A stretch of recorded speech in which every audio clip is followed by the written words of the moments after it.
¿Y si te dijera que un hombre vio al ángel del fin cara a cara y vivió para contarlo? Lo que presenció G.J. Ávila no fue una visión común, ni una emoción espiritual pasajera. Fue una revelación oculta, cargada de un peso profético que estremece el alma. Mientras el mundo dormía, él fue despertado por un clamor celestial que marcó su destino para siempre. Esta experiencia no solo cambió su ministerio, sino que encierra códigos divinos sobre el juicio final, y lo que estás a punto de descubrir te llevará más allá de lo imaginable. Y si sientes que este mensaje ya está tocando tu corazón, escribe ahora en los comentarios: ora por mí. La oración no es un simple ritual, es la llave que abre puertas cerradas, que rompe cadenas invisibles y que activa el mover de Dios en tu vida. Para prosperar en medio de tiempos oscuros, necesitamos más que fuerza humana. Necesitamos estar conectados al cielo. Y hoy, vamos a orar juntos. Deja tu like si crees en el poder de la oración. Suscríbete al canal y prepárate. Lo que viene es aún más profundo. Era de madrugada. El mundo dormía, pero en el cuarto de oración de G.J. Ávila, algo había cambiado. El ambiente estaba cargado. No era una sensación emocional ni una atmósfera típica de oración intensa. Era otra cosa. Algo que estremecía los huesos, que oprimía el pecho, que hacía arder el espíritu. Mientras oraba de rodillas, en total rendición, sintió que no estaba solo. Pero no era una simple presencia espiritual como tantas otras que había experimentado. Esta vez, la atmósfera era densa, pesada, sagrada. Lo que se manifestaba en ese momento no era una visión, era una irrupción del cielo sobre la tierra. De repente, lo vio. Frente a él, se presentó una figura majestuosa, brillante, con una luz que no cegaba, pero que atravesaba. No tenía alas visibles, pero sí un resplandor que parecía envolver todo el lugar. Su voz no necesitó pronunciarse para ser escuchada. Fue como si las palabras se implantaran directamente en el espíritu de G.J. Sintió miedo, pero no era un temor humano. Era el temor santo, el que paraliza el cuerpo y despierta el alma. G.J. no podía hablar, solo podía llorar. El fuego del espíritu le impedía moverse con normalidad. Sabía que estaba frente a un mensajero del trono eterno. El ángel no traía consuelo, ni promesas dulces. Lo que cargaba era una urgencia, un peso, un anuncio que ningún ser humano estaba preparado para recibir. En su mano, llevaba una espada que no era metálica, sino de luz viva, como si cada centímetro estuviera escrito con decretos divinos. Y ella sabía que estaba ante el ángel del fin, el que vendría a marcar el cierre de una era, el que ejecuta el juicio cuando el tiempo se acaba. No venía con un calendario, pero sí con una advertencia. El cielo estaba en movimiento. El reloj profético ya no estaba en cuenta regresiva, estaba marcando los últimos segundos. Lo que más impactó a G.J. no fue la visión en sí, sino la dimensión del mensaje espiritual que recibió. El ángel no hablaba en idioma humano, pero G.J. comprendía cada palabra como si le fueran reveladas directamente en el alma. Era como si cada célula de su cuerpo fuera impregnada por un conocimiento celestial, imposible de contener. Le fue mostrado que muchas de las señales que Jesús profetizó ya estaban activas, que los sellos del Apocalipsis comenzaban a tener cumplimiento, y que la iglesia no estaba lista. El juicio venía primero sobre el pueblo que decía amar a Dios, y la tibieza sería tratada con fuego. Durante esa experiencia, el tiempo se detuvo. G.J. no sabía si habían pasado minutos u horas. Su cuerpo quedó exhausto, pero su espíritu quedó marcado de por vida. Años después todavía lloraba al recordarlo.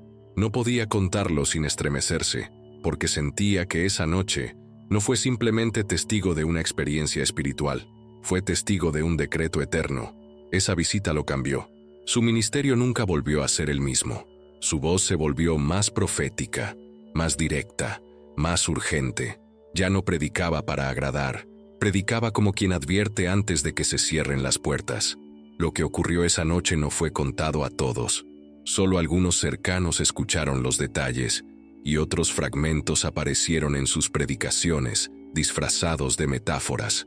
Pero quienes sabían interpretar el espíritu, entendían. Algo le fue revelado, algo que no era para ese tiempo, sino para este. Si estás escuchando este mensaje hoy, no es por casualidad. Es porque esta palabra está buscando corazones que todavía puedan arder. Comenta abajo si alguna vez sentiste que Dios quería despertarte en medio de la noche. Escribe, yo sentí su presencia. O si esta historia ya tocó tu corazón, escribe simplemente, estoy despierto. Tu comentario puede activar a otros. Lo que sucedió esa noche marcó un antes y un después no solo en la vida de Yeye Ávila, sino en todo su llamado profético. Pero lo más impactante aún estaba por venir, porque no fue solo la presencia del ángel lo que estremeció su alma, sino lo que ese ser celestial representaba, lo que cargaba y cómo lucía.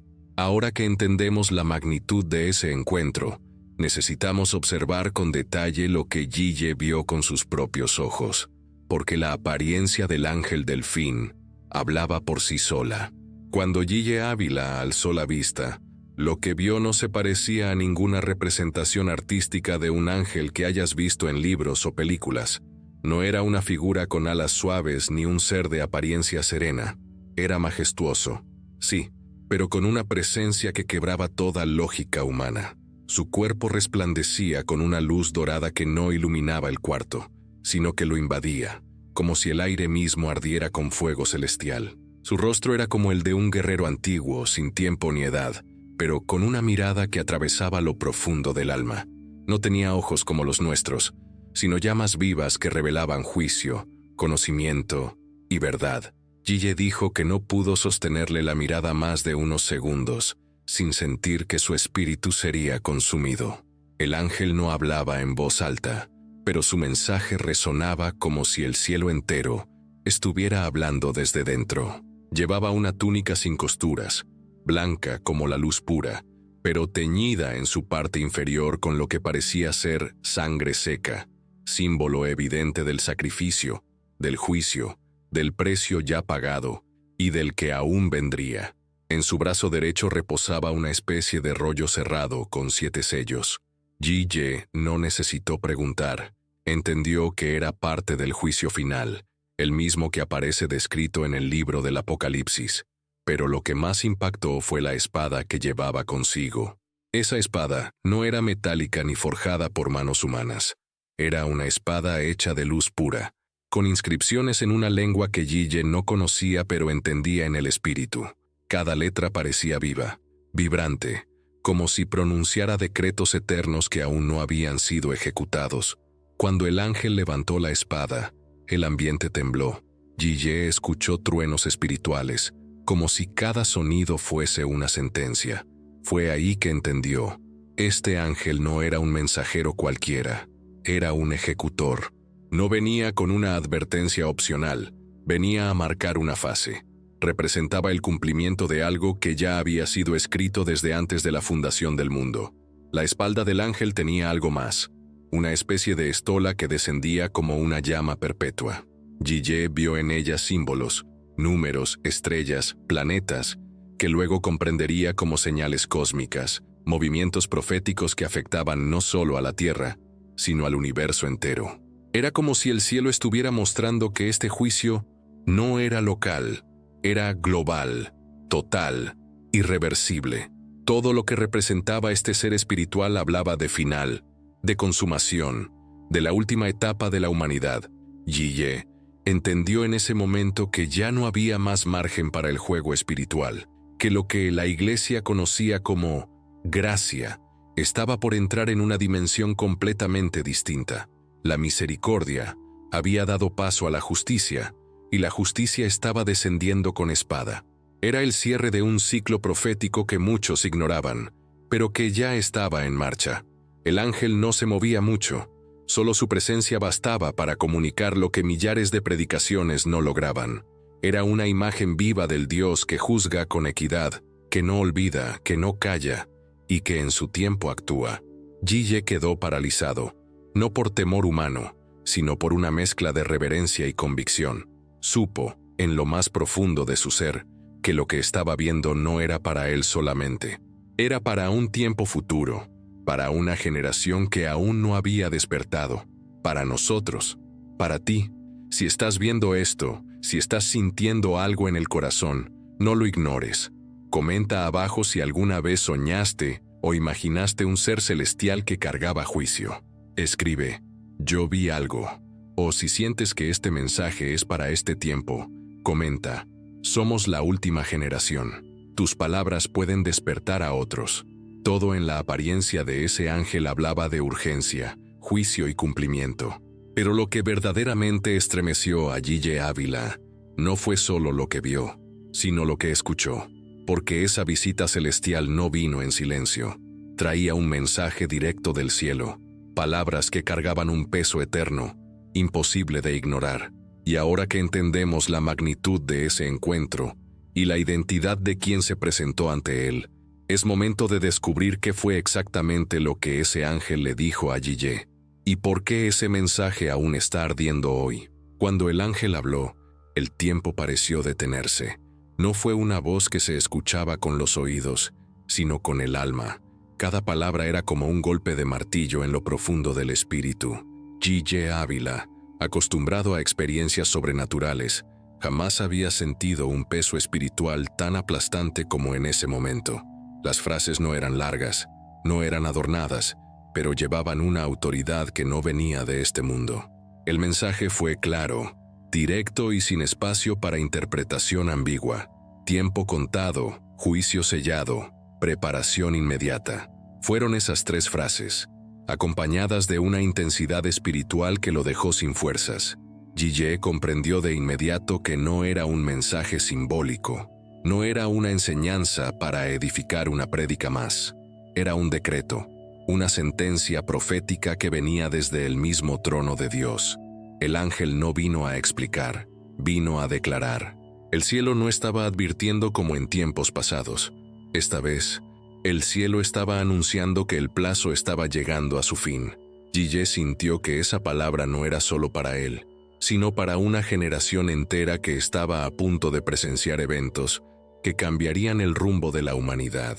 El juicio del cual hablaban los antiguos profetas ya no era una profecía futura, estaba activado.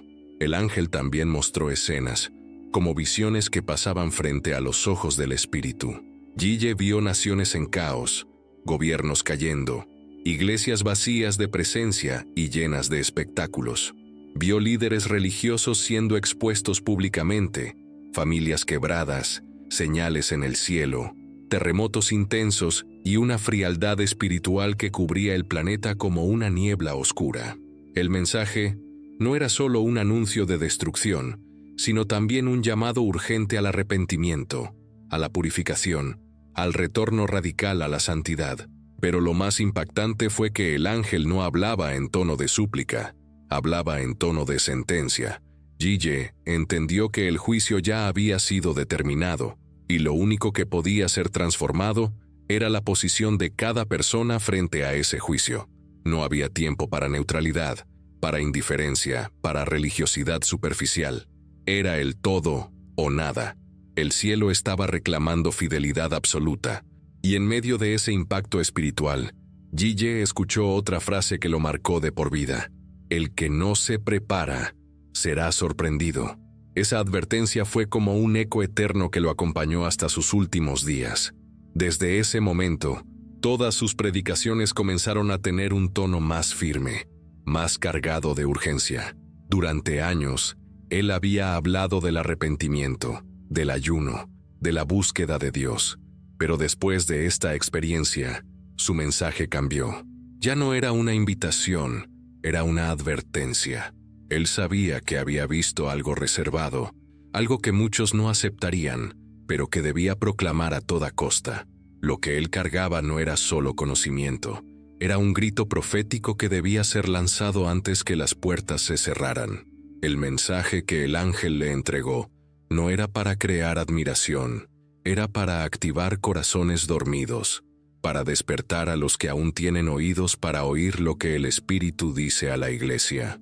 Si has llegado hasta aquí, es porque algo dentro de ti sabe que estas palabras no son casualidad. Comenta abajo si alguna vez sentiste que Dios te estaba dando una advertencia espiritual. Escribe, estoy escuchando, O si sientes que este mensaje es para este tiempo, comenta: el tiempo está contado. Tus palabras tienen poder y pueden ser parte de un despertar mayor.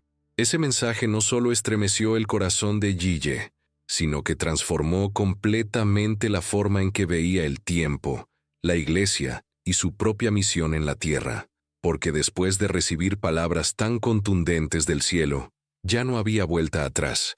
Pero lo que muchos no saben es que esta experiencia no solo impactó su espíritu, también dejó huellas profundas en su cuerpo y en su forma de vivir a partir de ese día. Lo que sucedió después reveló hasta qué punto lo celestial puede sacudir lo humano. Después de aquel encuentro sobrenatural, Yiyé Ávila no volvió a ser el mismo. Su cuerpo lo sintió primero. Pasó varios días con una debilidad que no respondía a causas naturales. Médicamente estaba sano. No había fiebre, ni infección, ni síntomas visibles, pero él mismo decía que sentía como si su carne hubiera sido atravesada por fuego. Cada músculo estaba tenso, sus huesos pesaban y su respiración era más profunda, como si hubiera vuelto de una dimensión donde el aire era distinto. No hablaba mucho durante esos días, solo oraba, lloraba, escribía. Su familia y colaboradores cercanos sabían que algo había sucedido, pero él no daba detalles, solo decía: el cielo me habló, el cielo me tocó. Espiritualmente, la transformación fue aún más intensa. Yiyé ya era un hombre de oración, de ayuno, de entrega radical. Pero después del encuentro con el ángel, algo cambió en la atmósfera de su ministerio. Quienes asistían a sus predicaciones notaban que había un peso nuevo en sus palabras, una autoridad que estremecía desde la primera frase. Su mirada se volvió más penetrante, como si viera más allá de las apariencias. A veces, comenzaba a llorar sin razón aparente en medio de una prédica, y luego decía que estaba sintiendo el dolor de Dios por una generación rebelde, dormida, perdida. Muchos testigos de esas reuniones afirmaban que la presencia de Dios descendía como una nube densa, provocando quebrantamiento, liberación e incluso sanidades sin que él las mencionara. Lo más fuerte, sin embargo, fue su resistencia interna a volver a ciertas rutinas ministeriales. Antes, aceptaba invitaciones con libertad, campañas, congresos, eventos multitudinarios. Después de la experiencia con el ángel, comenzó a rechazar propuestas que antes habría considerado. Decía que su tiempo ya no le pertenecía, que debía administrar sus días con extrema precisión porque el reloj del cielo estaba marcando otro ritmo. Prefería pasar semanas encerrado en oración, buscando discernir lo que venía, más que estar en plataformas públicas. Esto generó incomodidad en algunos sectores religiosos que esperaban de él una figura más disponible. Pero Yiyé ya no estaba para complacer agendas humanas. Había visto al ejecutor del juicio. Había oído al mensajero del fin. Ya no podía vivir como antes. En varias ocasiones, compartió fragmentos de lo que había sentido físicamente en esa experiencia. Decía que su corazón latía de forma diferente, como si su pulso estuviera sincronizado con algo eterno. Su piel reaccionaba a la oración con una sensibilidad inusual. Llegó a decir que no podía orar más de cierto tiempo seguido sin que su cuerpo temblara por completo. No era emoción, era una respuesta espiritual que afectaba lo físico. Todo su ser, desde lo más profundo, había sido impactado por lo que vivió. Incluso llegó a perder peso sin explicación médica, como si su carne estuviera siendo consumida lentamente por el fuego de esa revelación.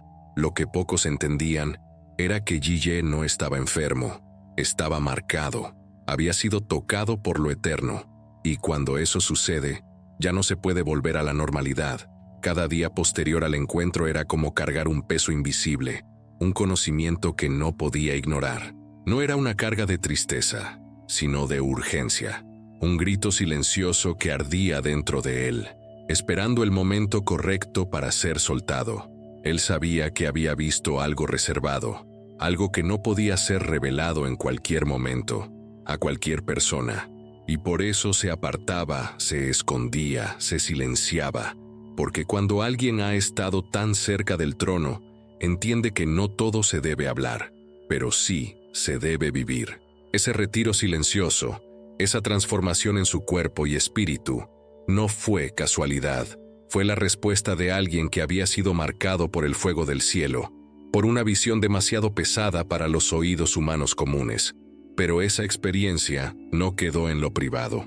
Poco a poco, esa revelación comenzó a reflejarse en cada palabra, en cada decisión, en cada mensaje que Gille compartía.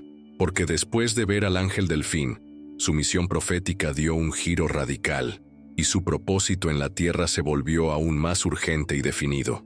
Después del impacto espiritual y físico que dejó su encuentro con el ángel, Gille Ávila comprendió que su llamado no podía seguir siendo el mismo. No era que antes no tuviera propósito, ni que su ministerio careciera de dirección. Al contrario, ya era reconocido como un evangelista fervoroso, como un hombre de oración profunda y predicaciones encendidas. Pero desde aquel día, su voz se volvió otra.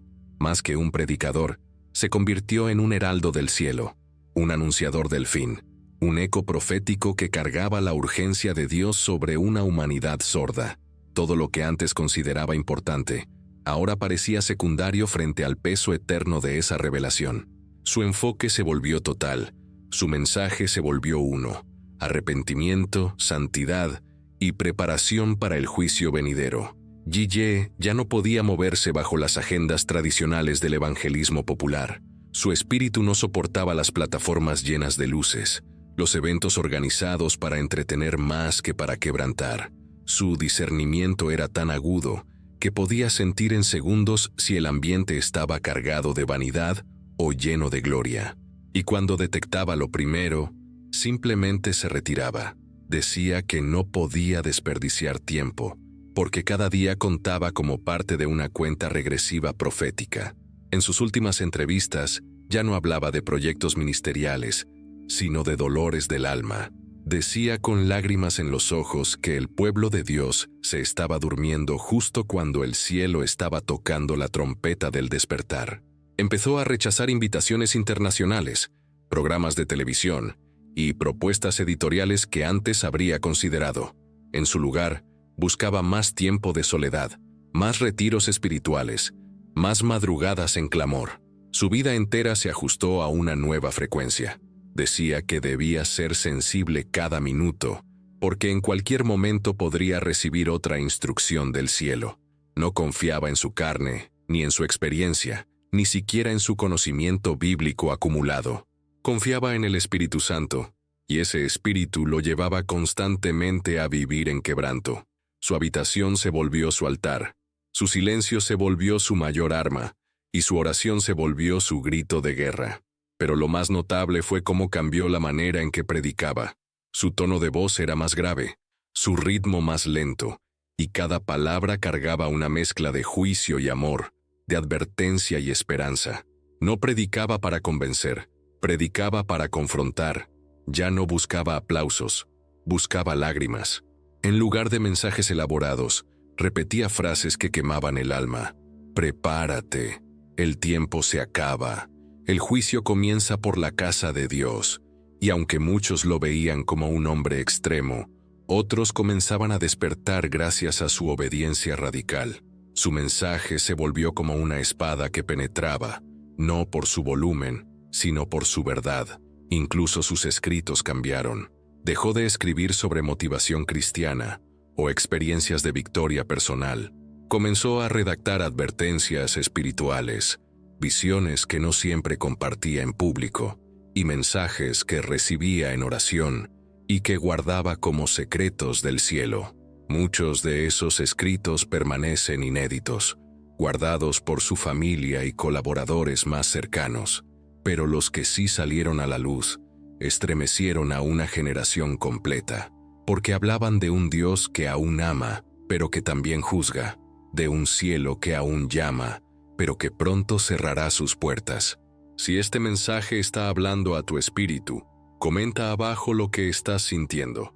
Escribe: mi propósito está cambiando. O si has sentido ese llamado a consagrarte de nuevo, comenta: estoy listo para obedecer. Tu comentario puede ser la confirmación que alguien más necesita leer.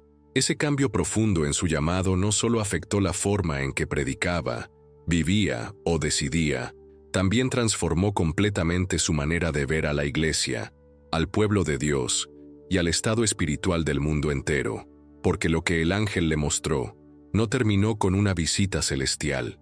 Lo más doloroso vendría después, cuando Gille comenzó a recibir revelaciones específicas sobre el estado real de la Iglesia actual, sus líderes, y lo que estaba por desatarse sobre ella si no despertaba a tiempo. Gille Ávila no solo fue testigo de una experiencia sobrenatural con un ángel celestial, sino que fue portador de un mensaje tan urgente como doloroso sobre el estado de la Iglesia en los tiempos finales. Lo que ese ser espiritual le mostró iba más allá de lo que podía haberse imaginado. Era como si se le abriera una ventana profética para ver no solo lo que sucedía en lo natural, sino lo que estaba oculto en el mundo espiritual. Y lo que vio lo hizo llorar, durante horas, días, incluso años, porque la revelación no era de triunfo, sino de lamento.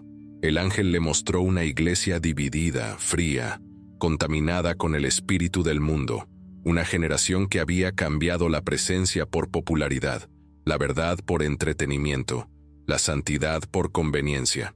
En su visión, Gille vio púlpitos llenos de hombres y mujeres con apariencia de piedad, pero vacíos por dentro, líderes que hablaban en nombre de Dios, pero que ya no lo escuchaban, pastores que buscaban seguidores en redes sociales más que en el cielo, iglesias con templos llenos pero con altares apagados.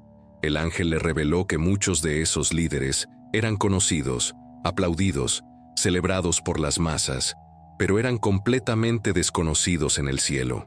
Y ella no compartió nombres, pero lloraba al decir que vio rostros conocidos, rostros visibles del cristianismo contemporáneo, y que el juicio sobre ellos ya estaba decretado.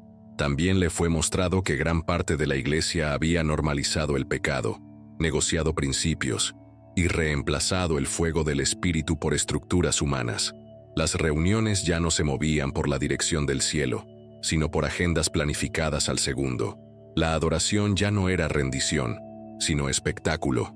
Las predicaciones eran superficiales, motivacionales, sin peso profético, sin cruz, sin llamado al arrepentimiento. Gille sentía que ese era el verdadero dolor de Dios, ver cómo su pueblo se había acostumbrado a vivir sin su gloria. El ángel le dijo con voz firme: «El juicio comenzará por mi casa». Esa frase se repetía en su mente como un eco que no lo dejaba dormir. En una de las visiones que más lo impactó, vio iglesias literalmente vacías de la presencia de Dios. Lugares hermosos por fuera, pero oscuros por dentro. Congregaciones enteras que seguían funcionando, reuniéndose, cantando, predicando, pero en lo espiritual, estaban desconectadas. Gille entendió que no era una exageración ni una metáfora, era una realidad espiritual ya activa. El ángel le reveló que el Espíritu Santo había sido apagado en muchos lugares y que las lámparas de muchas vírgenes ya no tenían aceite. La tibieza se había convertido en una pandemia silenciosa dentro del cuerpo de Cristo. El mensaje era claro: si la iglesia no se quebranta, será sacudida. Si no se limpia, será pasada por fuego. Si no regresa al primer amor, quedará atrás cuando el esposo regrese. Gille compartió estas advertencias en varias predicaciones, pero no todos querían escuchar. Muchos lo llamaron alarmista, otros exagerado, otros legalista, pero él no podía callar. Había visto demasiado, sabía lo que venía. Su espíritu estaba cargado de una urgencia divina. Sabía que el tiempo de la gracia ilimitada estaba cerrando y que pronto el mismo ángel que lo visitó desataría juicios que nadie podrá detener. Si tú también sientes que algo está mal, que muchas iglesias hoy han perdido el fuego verdadero, comenta abajo lo que piensas. Escribe: «Quiero ver su gloria de nuevo». O si reconoces que necesitas volver a lo esencial, comenta: «Despierta mi espíritu, Señor». Tus palabras pueden encender una llama donde parece que solo queda ceniza. Y mientras Gille cargaba el peso de esas advertencias, entendía que no todo había sido revelado para el momento presente. Había partes del mensaje que el cielo selló en su espíritu, reservadas para un tiempo específico, un tiempo que, según él, ya comenzaba a manifestarse, porque en medio de todas esas revelaciones hubo una visión que parecía aún más misteriosa, más cifrada, y que solo ahora empieza a cobrar sentido. Lo que vio fue un código escondido, un mensaje dentro del mensaje, una señal profética destinada a una generación que tenía que despertar. En medio de todas las escenas que G.J. Ávila recibió durante su encuentro con el ángel, hubo una que, por mucho tiempo, él mismo no comprendió del todo. Fue una visión breve, pero tan simbólica y densa en significado que solo pudo escribirla, orarla y guardarla. No habló de ella públicamente en sus primeros años, y ni siquiera a sus colaboradores más cercanos les reveló los detalles completos. La llamó el mensaje sellado. En esa visión, el ángel extendía su mano derecha y mostraba una especie de pergamino enrollado, pero no hecho de papel o piel, sino de una luz que parecía moverse por sí sola. En su superficie había símbolos, figuras y números que G.J. jamás había visto. No eran letras hebreas, ni griegas, ni números romanos. Eran códigos, códigos vivos, códigos que solo el espíritu podía interpretar, no la mente. En ese momento, no se le permitió leerlos completamente. El ángel solo pronunció una frase: este código será comprendido cuando la generación correcta lo reciba. G.J. quedó en silencio, pero su corazón ardía. Sentía que acababa de presenciar algo que no era para él, sino para un pueblo futuro. Desde ese instante, comenzó a decir en sus predicaciones que se acercaban días en los que la revelación vendría no tanto por estudio, sino por discernimiento espiritual, que habría una generación con hambre verdadera, sin mezclas, que sabría descifrar lo que Dios había sellado por décadas. Con los años, G.J. fue comprendiendo en parte el mensaje, especialmente cuando veía cumplirse profecías que antes parecían imposibles, guerras que estallaban de la nada, epidemias globales, crisis espirituales dentro del liderazgo cristiano, jóvenes con sueños repetidos sobre el fin del mundo. Y poco a poco, él entendía que el tiempo del código estaba llegando. Ese código escondido no era solo un conjunto de eventos proféticos, sino una secuencia espiritual que activaría conciencia, revelación y decisión. Era como un mapa celestial que solo podría ser leído por aquellos que vivieran en oración, en consagración, y que tuvieran oídos para oír más allá de lo evidente. Y decía que una de las claves para entender el código era observar lo que sucedía en el mundo y en la iglesia al mismo tiempo, porque el Espíritu Santo no solo habla en la Escritura, también habla en las señales, y en los últimos años de su vida, repetía con frecuencia que ya se comenzaban a ver los patrones, eventos que se repetían cada ciertos años, números proféticos que coincidían con fechas históricas, una sincronización entre lo espiritual y lo político, entre lo natural y lo celestial. Todo eso, según él, formaba parte del código, una revelación que Dios había sellado no para ocultarla, sino para preservarla. Lo que él vio fue una generación enfrentando dos caminos, uno de despertar espiritual y otro de endurecimiento irreversible. El código estaba destinado a revelar quiénes serían parte del remanente fiel y quiénes quedarían fuera, no por falta de información, sino por falta de sensibilidad. G.J. entendió que la comprensión del mensaje no dependería de intelecto, sino de intimidad. Por eso insistía tanto en el secreto, en la oración sin cámaras, en el quebrantamiento sin espectáculo, porque solo los humildes entenderían la urgencia del mensaje oculto. Y quizás, solo ahora, esa generación está despertando lo suficiente para ver lo que él vio, porque el código sigue vivo, esperando ser revelado en aquellos que aún tienen hambre de lo eterno. Si has llegado hasta este punto, no fue por casualidad. Algo en tu espíritu reconoció que este mensaje no era solo un contenido más, sino una voz directa del cielo hablando a tu corazón. Por eso queremos saber cómo esta palabra te tocó. Comenta aquí abajo, sentí la voz de Dios en este video, y cuéntanos qué parte te impactó más, ¿Qué revelación te sacudió por dentro? ¿Qué palabra fue como una luz en medio de tu oscuridad? Tus palabras pueden ser el despertar que otro necesita leer. Cada comentario tuyo no solo alimenta esta comunidad, sino que puede activar cadenas de fe, oración y quebrantamiento en otros corazones que también están buscando señales del cielo. Y si esta palabra te edificó, suscríbete ahora mismo para seguir recibiendo contenido profundamente espiritual, profético y transformador. Aquí no hablamos por hablar. Aquí hablamos lo que el Espíritu está diciendo a esta generación. Dale like para apoyar esta misión y permitir que más personas sean alcanzadas por esta verdad urgente. Y no te vayas todavía. El próximo video ya está en la pantalla final. Haz clic, sigue conectado y permite que Dios siga hablándote, porque lo que está por venir te tocará aún más profundamente. Que el Dios de gloria te bendiga con revelación, dirección y fuego en el alma.